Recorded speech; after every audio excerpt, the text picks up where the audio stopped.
Hey everyone, welcome to the webinar, HR Space Talks webinar. Today is a different theme because we have one of co-hosts to host the webinar with us, and that's Sachin. So Sachin Gupta is the CEO and co-founder of HackerEarth. Most of you people would know HackerEarth. It's one of the best tech assessments out there. They're end-to-end assessment platform. More about Sachin. So as a former software developer, he has a passion to do good for the developer community. And as part of that, he always wanted to make sure that the right people are matched with the right opportunities. And that's how the idea of HackerEarth evolved. He's also one of the awardees of Forbes 30 under 30. Sachin, thank you so much for doing this with us. Thanks, Amarth, and great to be here. Good morning to everyone who's listening in, and hi, Robert, nice to meet you. Really excited about doing this webinar today. Before I get started, just wanted to share that HackerEarth and HireQuotient have recently joined forces to disrupt skill assessments. We are obviously in the tech space, and HireQuotient helps companies in doing non-technical assessments. So through the combined offering, we can essentially help companies in improving the quality of hiring, reducing the time to hire, while still measuring skills and competency in an accurate manner. So obviously, this helps on both sides to take greater value to our combined customer base. And with that, I would like to introduce you, all of you, to our guest of the day, Robert McNutt, who is the former CTO of Forescout Technologies. As the CTO, Robert led various functions for the company, ranging from strategy, intelligence, engineering, and research. In these roles, Robert led worldwide teams responsible for both product management and direct sales impact. He brings more than 17 years of experience in network and cybersecurity and has led leadership roles in various other companies. So before we begin, would you like to add anything, Robert? No, I thank you for the introduction, and thanks for setting this up. I think this is a great time to discuss what we're discussing, since the news is sort of monopolized by a lot of unfortunate circumstances going on in the world. But I think this will be a great way to talk about all of the positivity and things that are going great in terms of hiring and candidate selection, and just the strength that is in the industry and the strength that is in the sort of jobs out there, and finding ways to coordinate and align those skills and those people out there with the industry that is in desperate need of them. Yep. So yeah, excited to have that discussion. So maybe we can start off with our very first question, which is probably top of mind for everybody. We are all hearing about, and before I go into that, just kind of stepping back, looking, starting 2020, we obviously went through COVID, as it took us about a year and a half to recover, and then there is the war in Ukraine, China closing down, all the supply chain pressure issues because of that, which led to inflation. And now Fed is obviously doing what they should be doing, which has led to a meltdown in the markets. And that has finally resulted in a lot of layoffs, interestingly, which have been largely concentrated in tech. And if you look at, traditionally, tech has been one of the has been an industry which typically gets impacted the last. But very interestingly, this time it has been probably the only and the first industry that has been impacted a lot by these layoffs. So we'll discuss about the situation of hiring in tech space, which has been challenging due to these various factors.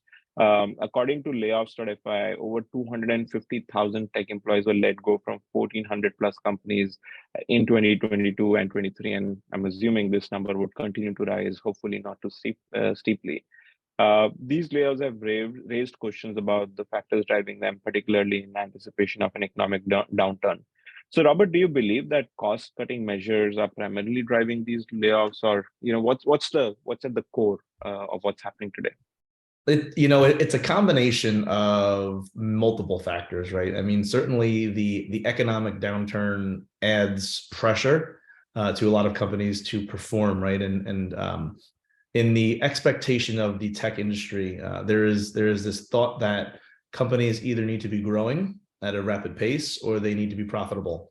And when you have sort of a misalignment in the economy, the buyers out there, you start to see pressure be forced on the growing capabilities. So if you can't grow and you need to remain profitable, how do you do that, right? You cut expenses. A lot of those expenses and the hiring are a result of a huge rebound of hiring after COVID, after the pandemic, right? And one of the things we saw in tech during the pandemic was we see a lot of companies shift from a work in the office model to a work from home model or work anywhere model, and then the rapid shift back to work in the office again, right? So we went through this sort of yo-yo of everybody leave the office and go home. Everybody can move to different parts of the world and work wherever they are. And then everybody needs to come back to the office and work again. And then as the economic pressure sort of squeezed the industry that was hiring these people back, things started to slow down. And also the sort of geography of where people were being hired back played a big factor into where to hire these people back. One of the things we saw during COVID was a shift of companies leaving high concentrated areas of tech companies, right? So everybody sort of knows Silicon Valley is the tech epicenter of where companies either originate or where they have big offices or big locations. And what we saw during COVID was a mass exodus of Silicon Valley residents, people leaving that area, moving to other parts of different countries, moving to other parts of the world. And as such, companies took the same route and they started to move their locations, move their facilities to different parts of the world. So, part of the economic pressure, I think, helped accelerate decisions that had to be made to right-size companies for the business, what they had ahead of them. Coming out of COVID and coming out of all of these different changes, supply chain, there was a lot of speculation and forecasting on what the business would look like. Would the business continue to grow? Would it level out? And when we kind of look at tech, there's two parts of tech. There's software and there's hardware. The hardware side of tech was drastically impacted by sort of supply chain limitations, not being able to ship product, not being able to satisfy customer needs. So you saw a slowdown in the hardware side of networking, computers, servers, storage, things like that. And on the software side of things, you started to see a slowdown on the sort of buying side from bigger companies who were impacted by their own falling sales or their own slowing businesses. So, it was kind of like a perfect storm of coming out of a pandemic where we had, a mass influx of hiring, the economic slowdown from inflation, and sort of the organizations trying to right-size their business to the future and make sure the business is operating in a manner that makes sense for investor expectations and makes sense for, what the business needs to do to keep functioning and growing and being profitable. And that's one side of perspective, but the other is that typically what has also happened is, and we've in 2000, 2008, whenever those ups and downs happen, companies initially had an inclination to fire people, but then they realized later on that it's important to also maintain a threshold, because then the business goes down as well, and then you need to rehire people. So from that perspective, what's your perspective on companies who have fired employees today needing to rehire people, especially when the revenues are going down and they are under pressure to grow the revenue? It's certainly a fine line to walk, right? Because when you kind of think you need to right size the business currently, but you also need to plan for the future. And anybody who's sort of in the industry, in the tech industry, when you hire somebody, they're not effective day one. They don't hit the ground selling or writing code or being impactful to the business. It takes time to get them ramped up on the technology, on the product offering, on the different things that the company has in its space, what their addressable market is, who their competitors are. So when you sort of go through these layoffs, you start to see this immediate plan of how to plan for the backfill or the sort of recalibration, right? And like you said, Smarth, one of the things we start to notice when there are layoffs, there's a slowing and an increased slowing of the business, because you are now missing on people who could have had deals or had specific opportunities they could close if they were in the sales sector, or just certain things in marketing that aren't happening. And it's sort of this double-edged sword where you're trying to solve today's challenge on financial engineering and making sure the books look good, but also plan for the next few quarters and the next few halves of the year and fiscal years. So you start to see a lot of companies go through these trends of contraction and then expansion. And it's happened, like you said, years and years and years. I mean, this goes on and on. I mean, we saw it in the dot-com bubble in the 2000s. We saw it in the sort of 2008, 2009, 2010s, and we're seeing it again in the 2022 is typically it follows some sort of economic impact, but you start to see a huge rebound come right after. And if anybody's been sort of following, the tech stocks in the market, a lot of them have rebounded market cap wise. The publicly traded companies have recovered fairly well in terms of profitability and in terms of looking good to the investor sentiment. And that's when they start to feel safe again and start to make those rehires and start to expand in different areas. Some of it might be focusing on different industry, focusing on different types of hires in different markets. Companies might change their trajectory. Instead of going up market, they might go down market, and different skill sets, different hires in different places. But then again, you have also the tech giants, the big companies out there, the Microsofts, the Amazons, the Googles, the Meta, the ones who have the ability to hire large swaths of people, 20,000 people at a time, and rebound that much faster than smaller companies. So I think as you start to see these trends happen, it's just like the stock market and like every economy, things go down, things come up. And typically when they come up, they come back up higher and faster than when they went down. So just to kind of, build on top of that, Robert, was just, looking at some of the, contemplating some of these severance packages that some of the big tech companies have given. Google has gone up to 8 months. There've been others 3-4 months, which is obviously good for an employee. But if you look at it purely from a cost, financial engineering point of view, and like you said, after a downturn, there's going to be a rebound, right? Do these layoffs even make sense in the long run? Because by the time you actually realize the cost savings of these of all these initiatives, it'll probably be 6-9 months out, and the markets start recovering. And another 2-3 months, you want to go out and then rehire. You've actually lost time, like you said, because there is a ramp for everybody, and more so in case of tech. So, are they just optics, or are we? And I know you don't have a crystal ball, but are we really looking at a reduced workforce kind of scenario for the next couple of years for this to make sense?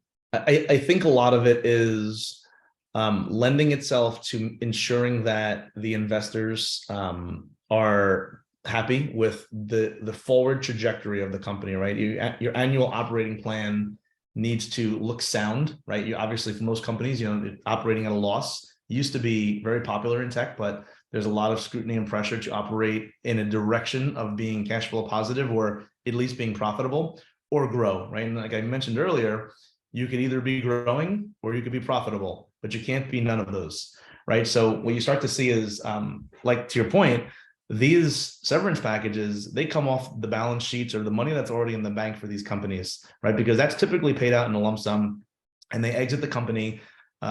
They now can push forward and say the plan coming for the next year or the next few quarters will have a lower expense, even though it's their operating expense that is lower, not necessarily the cash on hand that is unimpacted, right? So when you look at sort of the financials of any company, there's always the P&L, and the P&L is profit versus loss, right? And those salaries and wages are now no longer affecting the P&L, because that money for that severance was paid off of money that was already in an asset for the company. So it's a financial engineering motion to make sure these people are whole, and also keep them happy, right? I mean, you want people to leave a company and not feel terrible that they were just abandoned or left high and dry. So the severance packages are very common in the industry, because the industry doesn't want to do this, right? It's being forced by sort of outside factors. And sort of that severance package allows employees to weather the storm during those 8 to 12 months or 6 to 12 months that their severance is there, and then sort of rebound into the industry. So you look at it, it's more of a shift of where the people are and where they're going to be. And in 12 months, we'll probably see all those people that were laid off in different companies back employed, maybe in a different company, maybe back in the same company, maybe in an adjacent industry. But it's more of a just moving the money around so the people are made whole, and the operational expense of the company looks good to the investors and to the people who are, fiduciarily invested in those companies. Makes sense. This is very interesting. And add to this, the entire tech disruption that's happening. For example, very recently, everybody's talking about the GPT and technologies related with it. And that obviously, the direct impacted profession is people who used to write, the content writers, content marketers, etc. So how do you see that overall?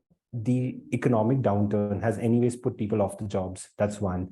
Then there is technology that's, as always, trying to make people more efficient, and hence obviously few people would become redundant. And that also introduces a broader trend to say that in such situations, the talent always had to see that how do I reskill myself? So how is it all coming together in your view? This is the point of technology helping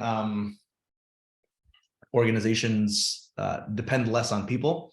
That's been happening for thousands of years, right? I mean, for as long as human beings have been on this planet, we've been innovating and using technology to reduce the need for labor-intensive jobs, jobs that are sort of mundane or very sort of research-oriented.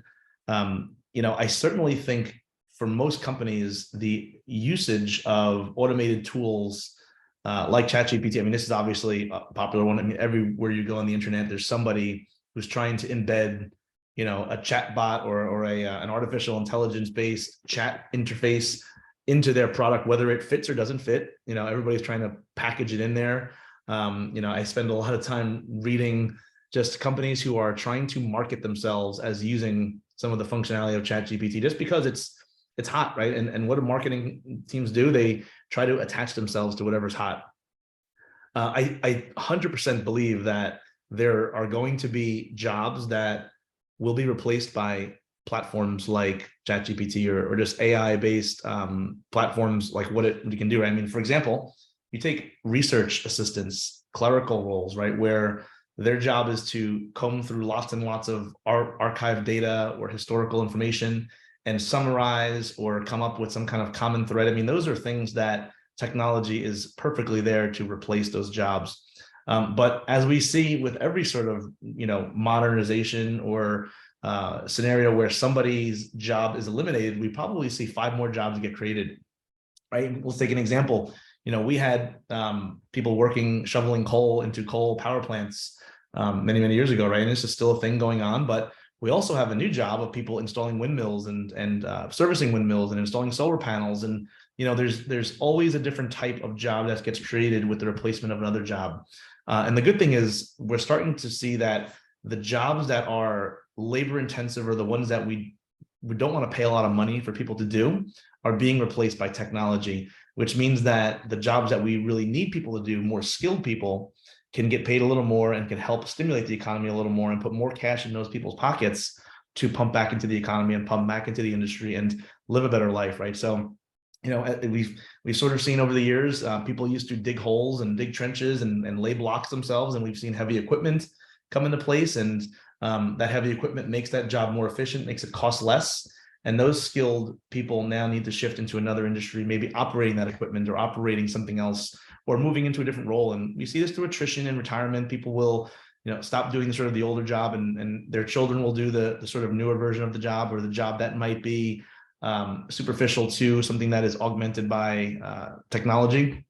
But I certainly think we are seeing the next renaissance of industry in the same way we saw steam revolutionize manufacturing, and we saw the automobile come into place and the airplane, right? And we saw a lot of things get replaced. I think the utilization of artificial intelligence like ChatGPT and things like it and all of its sort of cohort, it will replace things in sort of QA testing in the engineering space. It will replace a lot of marketing type functions where, market analysis can be replaced. I see a lot of it in judiciary and legal.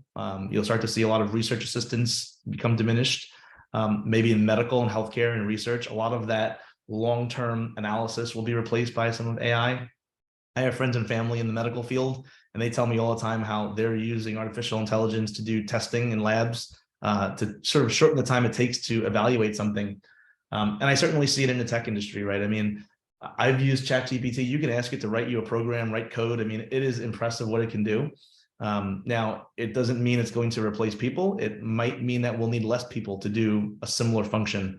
You might see your QA team in an industry shrink by 20, 30%. You might see the engineering team shrink by 20, 30%. You might see product marketing or other research teams shrink. But we'll have other areas where we might grow the sales team. We might grow the systems engineering team. We might grow other functions along with those things, right? So I think, one, it'll allow companies to get more efficient, spend less money on people, doing sort of jobs that aren't as contributory to top line growth, top line revenue, but spend that money on those people elsewhere, which might accelerate growth. So we might see that magic of companies getting profitable and growing even better because they're using technology. Yeah, That makes And total very- sense. Yeah, go ahead. So sorry, I was saying that very off the note, actually, and some of the people, because they come from business background as well, I think this also changes the way companies do their GTM, because what you were saying, and this largely for the companies who are in hiring tech, they have to be more horizontal in nature now, because the broad principle is if you can't solve somebody's majority problem, then you're not a good solution. But now that majority problem, that's very unpredictable. As you said, somebody could be not hiring in tech, but is hiring in non-tech. And same applies vice versa. So I think that's one of the reasons that horizontal platforms and chain GTMs are also much needed right now in the businesses. And this was off the context, but because we were talking about it. Yeah, no, I 100% agree. I mean, people who might have worked in, for example, networking tech, let's say, for example, let's take Microsoft, right? Or Google, right? I mean, that's a specific function where your software is, I would call it networking tech or social tech or consumer tech. But the skills that somebody might use to work in those enterprises or those large companies would apply to healthcare tech, would apply to fintech, would apply to ed tech. And those are the areas that are growing tremendously. I mean, if you look at healthcare tech, I mean, there's money being poured into that industry tremendously, just as we've learned, coming out of the pandemic, coming out of the world needing a better way to do healthcare, there's a ton of investment going into finding a better way to do healthcare, whether it's the payers, whether it's the providers or the pharmaceutical companies. That is where there's a lot of money being spent and a lot of need to software orient things, deliver things through home care, deliver things through telehealth, deliver a more automated record keeping system. I mean, if you look at that industry, healthcare is a dinosaur compared to every other tech modernized industry. And then we go into financial tech and ed tech. I mean, they're all going to grow. So if you look at somebody who might have been laid off from Microsoft or Google, who was focusing on building an email platform or, building, I don't know, the next version of Microsoft Word or Microsoft Teams or whatever have you, that same skill set applies to the person who's building patient care records or telehealth platforms, or somebody who's helped modernizing education, right? It's the same job, just a different industry. So I think that is where you're going to start to see the shift. And like you mentioned, that sort of underlying theme of skills fits different places. It's where people wouldn't normally look because their adjacencies and where they worked aren't obvious in those new spaces, but it's something that technologies can help us match people to the right places based on those skill sets, right? It's a no-brainer. I mean, you look at where the jobs are, they're not all in Google, Microsoft, and sort of enterprise tech. They might be in health tech and ed tech and fintech and others. I mean, anywhere you go, you hear something about a blockchain or financial services modernization or some healthcare. I mean, that's where there's a ton of opportunity, and that's where the sort of skills alignment to the industry really needs to play a big part. So that's really insightful, Robert. Totally resonate with the point that the advent of AI is not going to eliminate jobs. It's going to change the roles, the functions, and probably create greater efficiencies in the organization. It's almost like you said, the renaissance and the next revolution of some sort. So really excited to see how things pan out. But kind of talking a little bit topically, there's obviously an economic downturn right now, and if we just focus on tech for a moment, I know the jobs report says unemployment has been the lowest in many decades. Clearly, people are hiring in segments other than tech. Everybody's hiring, which is probably an effect of COVID, where people just left jobs and there were a lot of openings, and that still hasn't cooled down. But if we just focus on tech for a little bit, 2021 and 2020, beginning of 2022, the things were crazy. People were getting multiple offers, negotiating. It was a supply-led market. Now things have turned. right? The big techs who've been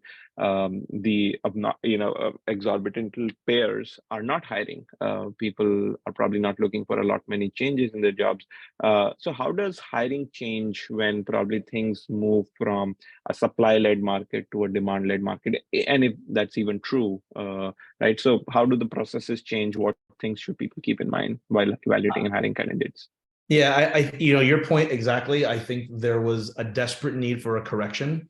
And part of the reason why organizations ended up in this sort of excess in hiring or excess in cost of people and talent was because there was this massive battle waging against who can get that candidate. And a big part of it was, a lot of these companies were trying to hire people in Silicon Valley, where you've got 1,000 companies trying to hire the same person.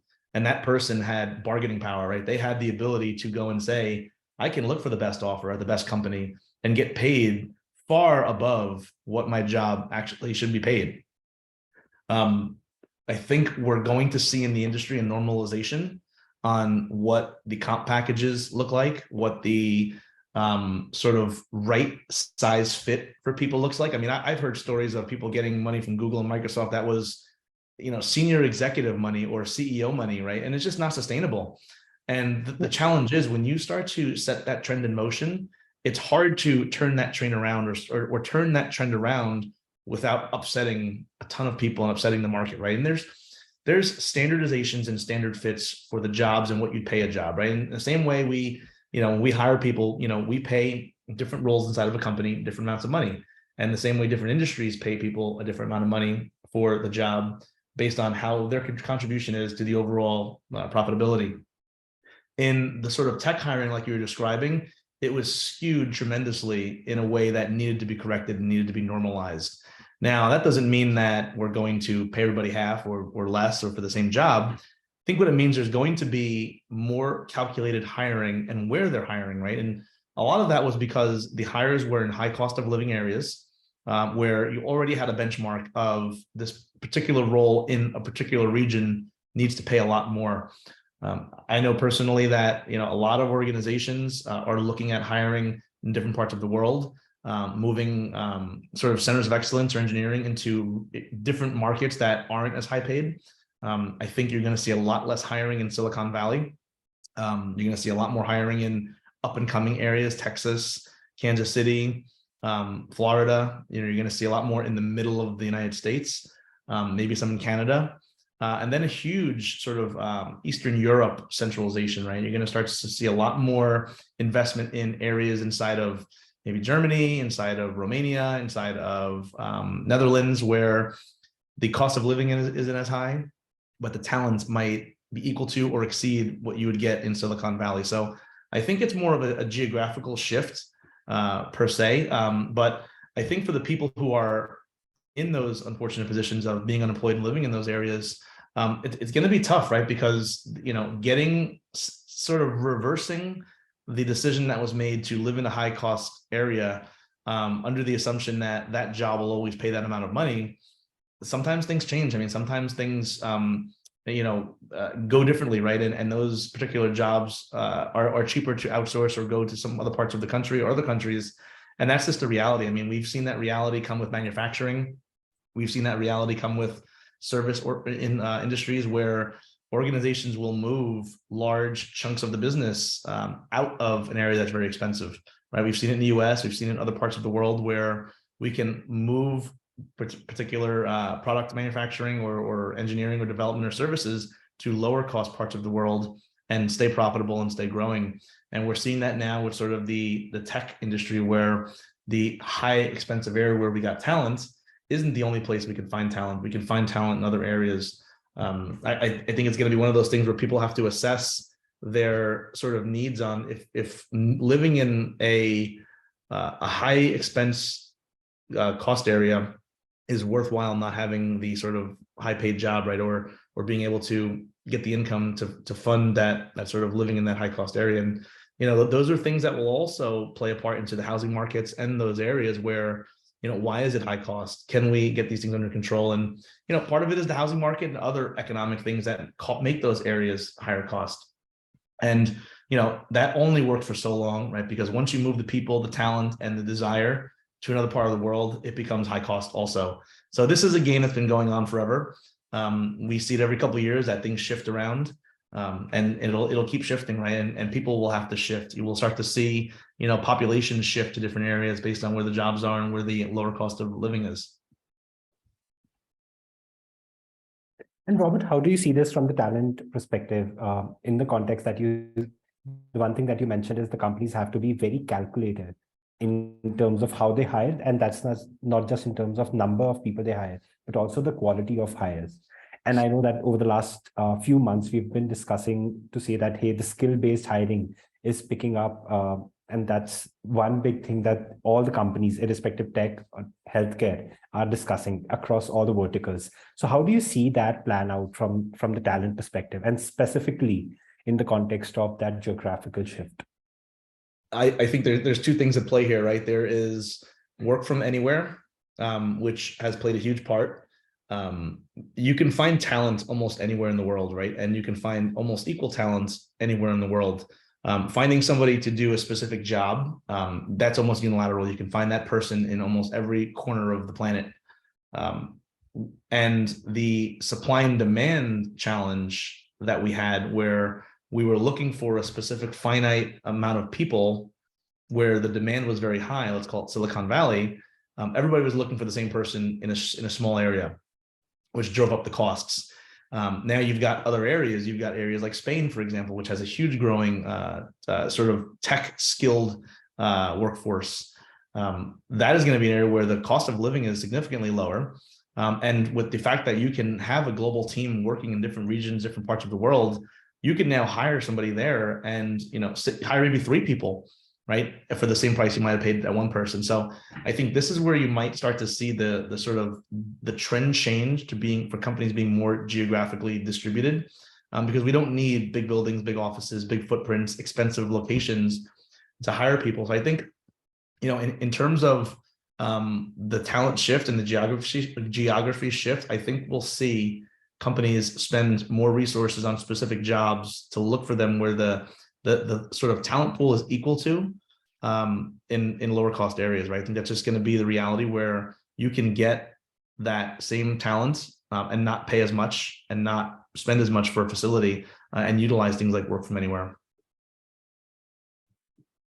That's a good point. Sachin, there are a few questions you want to take. Sure. I think one which has come in is, how would the role of tech recruiters change after this wave of layoffs? There's also a possibility that their jobs will eventually be phased out if companies aren't hiring. So how do you respond, Robert? Yeah, I think you're always going to have tech recruiters, and they work for both sides, right? They work for matching the candidate to the company and also for the company to go and source candidates. I do see there being a huge change in the efficacy of tech recruiters, right? Because right now it's purely a human-led effort, right? It's people have to maintain lists, they have to scour LinkedIn. The matching of people to job is challenging. I know, for example, in hiring, I spend a lot of time going through unqualified individuals, even though they look amazingly qualified and they look amazingly qualified to the recruiter. The one challenge you have in sort of the industry is the recruiter is not the hiring manager. They do not know 100% what the job entails, what the job needs. Their job is to take specific criteria and try to find people who match that specific criteria. But as we know with human beings, we are very creative and very calculated, and we've found ways to engineer our resumes, engineer search terms. If you go and search, there's a whole world on LinkedIn of how to engineer your LinkedIn profile for recruiters to find you. Even though you might not have that skill set, you can artificially make it match what a recruiter might be looking for. I think this comes back to sort of that AI, where we can navigate through large candidate pools, right? We've got a lot of people out there, 250,000, I think was the number you mentioned earlier, that are searching for a job right now. Now, 250,000 people need to go and be matched with 250,000 jobs, right? That is certainly something that we need people to manipulate or manage those connection, that connective tissue. But I think where we really need to do is figure out how do we get to that large number and make that large number happen fast, and get those people aligned where they need to fit the most. So I think we're still going to have recruiters. I think their job might get a little more supervisory versus spending time doing the searching and the matching. But I think this is where companies will benefit the most because they'll make better hires. They'll get down to the hire that actually matters and is impactful for them versus that recruiter spending 12 hours vetting through first calls with candidates and discarding them, right? Because I'm sure for every recruiter out there, most of the time they spend is on disqualifying people, not so much qualifying people, right? I mean, and if you're spending all that time qualifying people, the world would not need a lot of the technologies out there. But I think there's a lot of people who don't match a specific company that recruiter might be working for, but will match another organization. And what I'm hoping for is we get to see a world where it becomes easy to figure out, all the jobs that are out there that are open and all the people that are out there. And it should be easy for a candidate to figure out where their fit might be. And it should be easy for a job or an organization to figure out where the candidates are for that specific role. I mean, this isn't rocket science. I mean, this is simple. We have all the information. We have connective tissue on the internet. We know where all the people are. If layoffs.fyi can get all the details of all the people that are laid off, we can certainly connect them with all the open jobs and stitch them together and get those people back in those roles and sort of make the efficacy of that recruiter much more impactful. Totally resonate with you, Robert, when you said that recruiters are do not have as much context as the hiring managers, and the way they would view a candidate would be very different from hiring managers, and that's what we go through our customers all the time, and that's where our value proposition comes in, that companies who don't want their hiring managers to spend times with candidates, which you correctly said are not really unqualified, but they are a better match for some other role in maybe another industry. So how do you kind of reduce that lack of matching and make it more efficient on both sides? I think that's definitely something that we should be working towards. We have ChatGPT, which is writing code. We can at least solve this problem. Yeah, you could probably ask ChatGPT to build you what you need and have it go and do it, right? Yeah. So you want to take the next one, Smart? Actually, I want to share personal experience. So back at college, when I was doing engineering, there used to be a lot of companies who would come and then they would take different sorts of tests. And this is also how HireQuotient was sort of seeded as an idea. What we would always see is that for coders, there were tests like HackerEarth. And most of the big companies, they would come on campus during placement, ask everyone to just do it. And that's typically to avoid the situation that you said, facepalm interviews. You don't meet candidates who don't fit the criteria. They're not the skilled to do the job. So from that perspective, but from the non-tech side, there were math questions, there were IQ, there were ability tests, there were then psychometrics, et cetera, but there was no skill test that we could actually see. Even for consulting, where I went after college, there was in-person interviews. So I think broadly what you're trying to say is very relevant, and that's also a trend that we're seeing in the market. So in our client base as well, what we often hear from very senior leadership is that, hey, how do we ensure that the team that I build is very diverse? And it all starts with how your top of the funnel looks like, be it hiring, be it sales.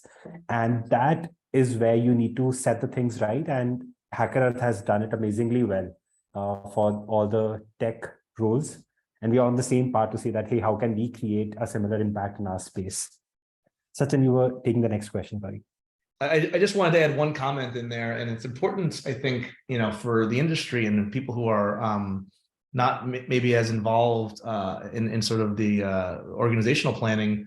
Most companies factor in 10 to 15% attrition on their hiring, right? So for example, if you're hiring 100 people, you're expecting to get rid of 10 to 15 of those people because there's an implied assumption that you're going to make 10 to 15% poor hires.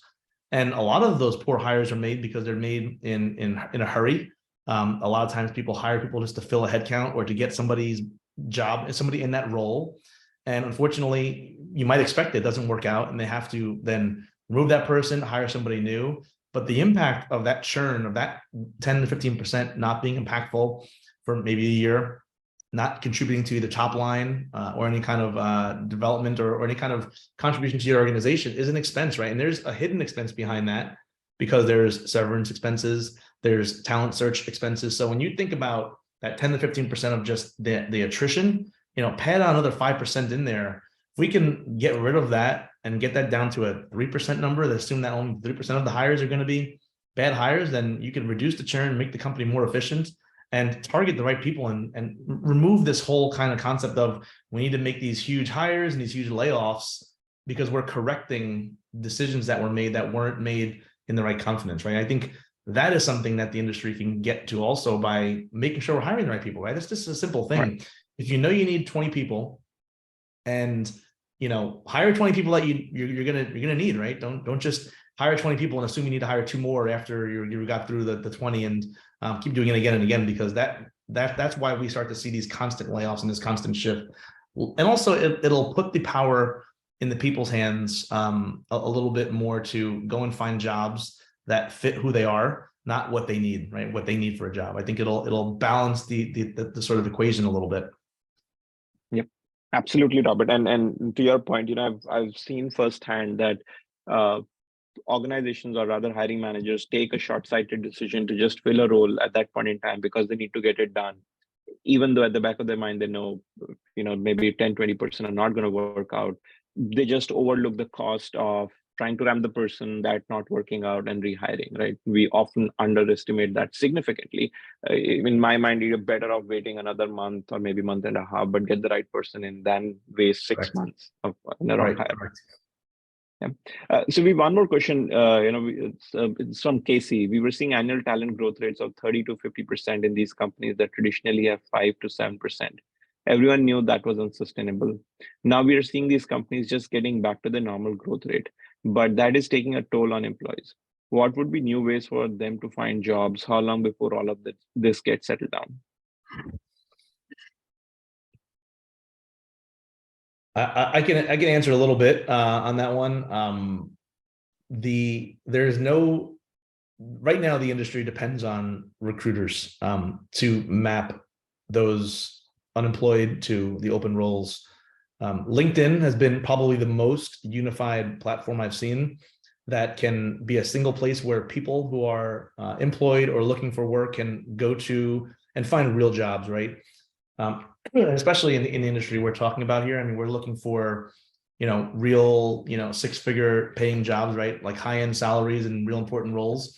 LinkedIn has been, I think, the most unified place where you can go and find those things. But the industry is itself, it does things differently, right? This is the great part about being a free market world, right? Is everybody can do things differently. I think there's a huge dependency on what I would call the sort of talent sourcing to mapping, right? I mean, the world depends on this right now. If you want to find a job, you can go and look at LinkedIn and click apply. You're still going to talk to a recruiter or some entry point person.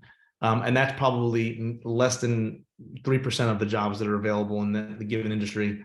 I don't know what the ultimate answer is, but I think we need to get to a point where there is a sort of unified or standardized approach to talent and opportunities, right, and jobs out there. Because right now it depends heavily on humans in the mix.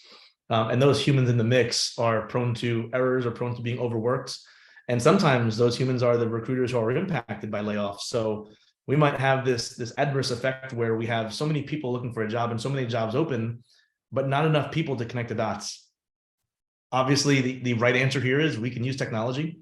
That is the no-brainer. That technology can help maintain the source of where the candidates are, what qualifications they have, and where the jobs are, right? And that to me makes the most sense because we've done this with everything else. I mean, we've seen Salesforce rule the market on CRM, right? It's a no-brainer. Put all the data in here, and then we could use that system and connect everything. We know our customers, we know our partners, we know our sales. Simple, right? I think we need to get to the point where we utilize technology to at least connect who is out there and what is out there, and then utilize technology. We utilize some layer in between to assess and map the people to the right places. There's still, I think, 500,000 tech jobs that are open, that are unfilled, right? So we've got 250,000 people unemployed and 500,000 jobs still open. right? This isn't hard, right? We should be able to match these people. It's just a challenge of the people who are looking might not be looking in the right place, and the companies who are looking for people might not be looking in the right place, right? It's simple connective tissue that we need to work on as an industry. Yep, I think there's a huge matching problem opportunity here, like you clearly pointed out, which technology can play a big role in solving. There's one more question on there. I don't know if we have time, but this was from Mike, and does it mean that the future of remote hiring is remote interviewing? That's not the future. That's today. I've hired employees that I've never met in person. I've had managers that have hired people that they've never met in person. I think we've been living with that. Remote interviewing has been the standard. I think that has been the case for probably the last 5 to 10 years. COVID amplified it, but the tech world or the industry has depended on things like Zoom and online interviews. I mean, even onboarding. I can tell you that most companies don't have gigantic offices that they want to bring people into to just interview. Maybe Microsoft, Google, and a few others that they can, have these huge centers, but the majority of where the jobs are coming from, I think enabling the cost savings measures of using Zoom or using Google or whichever to interview people and vet them, it'll save a lot of time, a lot of money. It'll save things simple as gas or driving or plane tickets or train tickets. That's the world we live in, and it's as effective, I think, for vetting through a candidate and getting to know them, right? I mean, you can get a lot from somebody just through an interview. Of course, you don't get 100%, but you probably get 95% of who that person is and what their skills are and how they can be impactful to the company that is hiring them. Awesome. And Robert, any piece of advice that you would have for people who are building the tech teams in these times? I would, my suggestion would be look outside of the box. For anybody who is looking to build tech teams, don't look in the usual places, right? I mean, there is markets, there are people that have that skill set everywhere on the planet. I mean, we've had the education institutions for years have been building up people in different regions. You'll be surprised the talent you'll find when you don't look in the areas where the talent has been centralized. And just another point, when you kind of think if you're hiring, you're looking for the next, amazing program manager or project manager, and you're looking for top talent, you have to look where other people aren't looking. Because if that person is unemployed in an area, they might not be the best hire for you, right? You might want to look in an area where that everybody else isn't looking. In the market, there's still a huge competition of companies looking for the same person.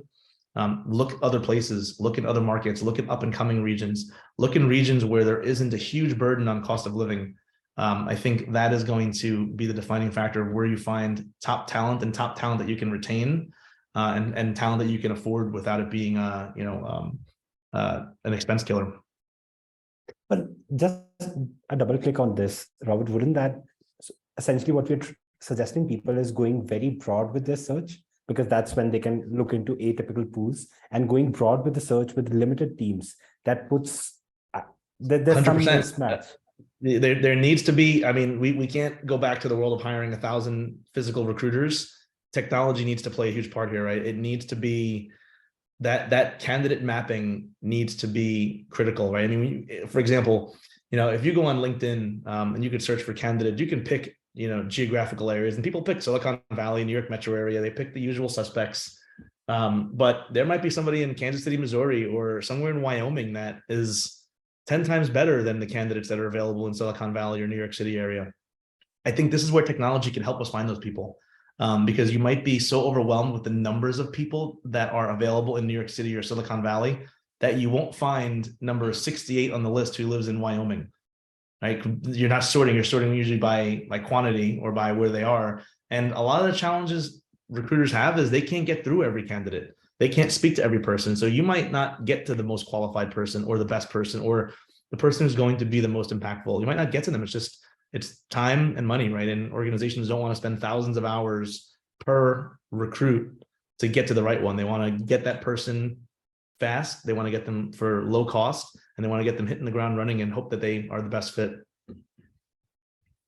technology, in my mind, needs to play a huge part here. Agreed. And I think there also needs to be, a cultural change. I've come across companies who are just so hung up about hiring from where they've already been used to hiring, right? Hiring managers tend to bias themselves. Okay, we've been doing this, I don't want to change it. But you're right. The talent landscape has changed considerably. There's talent all over the world. You just need to, break through the mold and look at probably sources that you ignored in the past.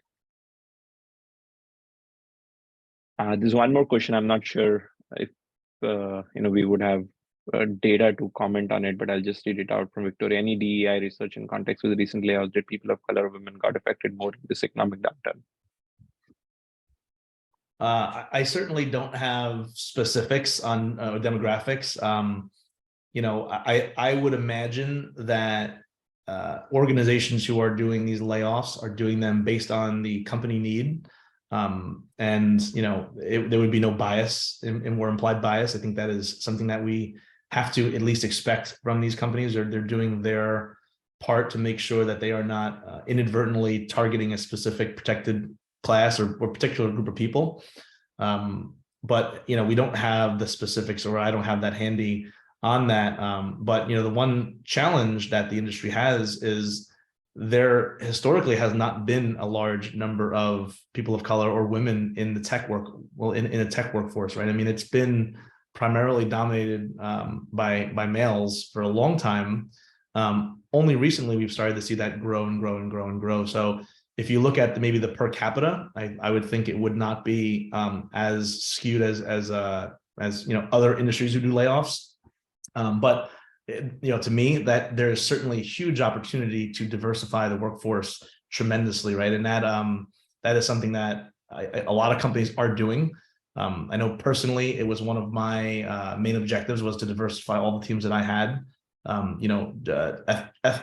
Ethnic diversity, gender diversity, that was huge for me. And I think it introduces an entirely new way of thinking for teams who aren't just dominated by one specific type of person than the other, right? And it's been one of those things that companies have been making a huge attempt at changing, but as we kind of go through the education, we need to make it interesting for different classes of people to want to come into the tech industry and come into the industries that have not been historically where there's a lot of hiring of diversity.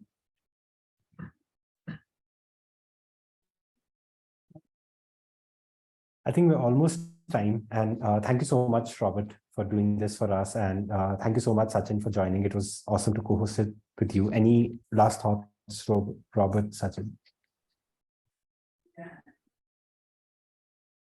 I guess I'll go. My view here, as we look at the numbers of the layoffs, they look scary. 250,000 people laid off in the course of 6 to 9 months.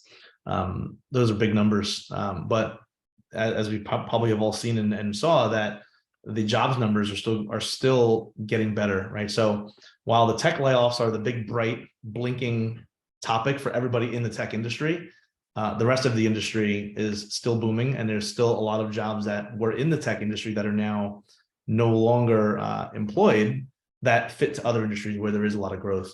I think what we have to remember is that these companies are beholden to, first and foremost, their investors and being fiscally responsible. So sometimes these layoffs, while they seem painful and self-centered and they don't seem like they're at the right time, companies have to operate as a business, and they make the decisions around what is best for the business, which again, we saw also incentive packages for those layoffs. So we will see a rebound in this. I think we're starting to see the maybe finish of the layoff trend, and the sort of we're at a good normalization.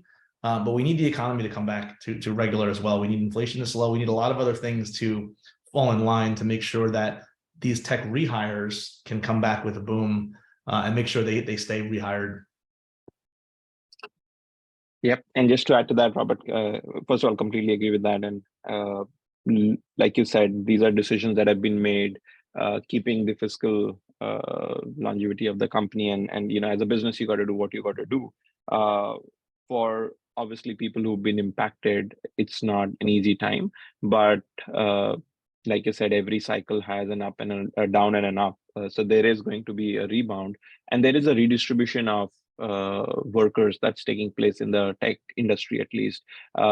In our customer base as well, we've seen the traditional enterprises, companies which are in, let's say, automotive or heavy engineering or insurance, medical. They also have need for technical workers, but they've not in the past been able to compete with big tech purely because of the technical appeal of those recruiters, as well as the hefty packages that they've been rolling out. But that demand for talent hasn't gone away, right? And Right. probably it's now time for talent to be redistributed in those sectors, in those segments, because innovation is not going to stop there, right? All segments will innovate, leading through technology. So it's a great time for anybody who's looking for a different industry to work in, to explore, to develop probably few more tangential skills, and we'll come out of it stronger. Agreed, 100%. Thank you so much, everyone, for being on the webinar and for making the time. Thank you. Thanks, Everybody. Thanks for having us. Have a good rest of the week and weekend. Thank you.